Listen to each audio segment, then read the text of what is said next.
Here's what's making news now around Indiana, brought to you by your Indiana Pacers. Well, Rose-Hulman Institute of Technology President Jim Conwell has resigned effective November 15. The departure prompted by board issues and the need to focus on a family health issue. Senior Vice President Rob Coons will serve as acting president until a replacement is found.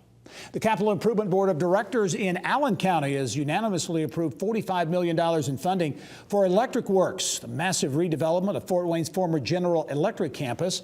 The funding is the largest public piece of a $62 million package pledged to RTM Ventures, the joint venture leading the project. Partner Josh Parker says the approval clears the way for construction prep work. And Subaru of Indiana Automotive's Tom Easterday has been presented with distinguished awards from the city of Lafayette and state of Indiana. Easterday is retiring after 30 years at Subaru. Was selected by Governor Eric Holcomb to receive the Sagamore of the Wabash Award, and also awarded the Marquis de Lafayette Award by Lafayette Mayor Tony Rozworski. Well, Marian University wants to improve the ethical business culture by opening a new Center for Ethics next year, thanks to a $9 million boost from Walker Information and the Walker Family Foundation. Meanwhile, plans continue to move forward for a new two-year college set to open next year. And for more on these two big projects, I'm pleased to be joined by Marian President Dan Elsener. Good to be back with you, Gary. Good to see you. Too big. You continue to launch these big ideas. This Ethics Center, Frank Walker, the Walker Family Foundation, contributing $9 million to this center. Well, really, we have $9 million committed, and they're the vast majority of it. They're pretty close to that. We also have a Jerry Simbler Chair of Ethics, so they're making a very large investment. Yeah. And he calls it his life dream, his retirement dream, to leave this legacy. Of course, it's a big part of his operation and himself as a person and business leader. So it's really exciting to partner with a fellow like that. Yeah, great person, great family as well. And really this extends, and I know you're making this big announcement this week, this Ethics Center, it's not a new venture for you, that whole area of ethics, because you and Marian have really focused on that business ethics for a number of years now. Yeah, if you went back to our course catalogs and requirements, we've always had an ethics requirement to graduate. When we drew up this vision about leadership and educating transformative leaders, we looked at bolstering the whole idea of character and ethics education. Mr. Walker put out a proposal to 7 universities to start a center, because he's convinced it's not only the right thing to do, it's very good for business to attract talent and to build customer base that stays with you and survive as a corporation.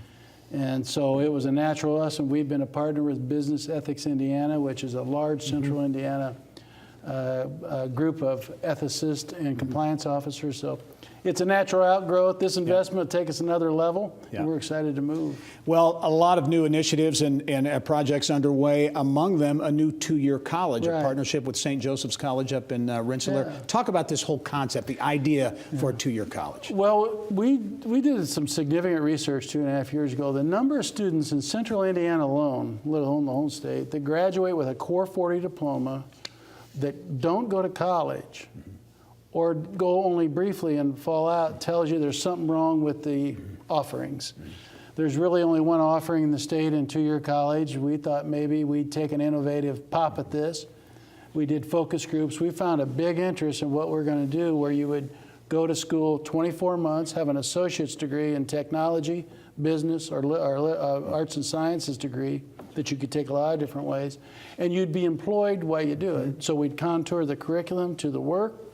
We have a lot of employers that are very excited about it. We're going to have a diverse student body. We're going to build the infrastructure, and we've been so happy with the response. We've already raised close to $3 million for the venture for startup, and we'll get more. And we're excited about the mission collaboration with the St. Joe alumni on board, and that this thing will really move. It'll be a big contribution to central Indiana. Starting in Indianapolis, neighboring the Marian campus, but this could ultimately go around the state of Indiana, including maybe even the St. Joseph's campus. Of course, the college closed. Absolutely. We're going to do a feasibility study of that. We think, well, our study shows us there's a need for a network of these, this kind of a pipeline into business, profession, and industry.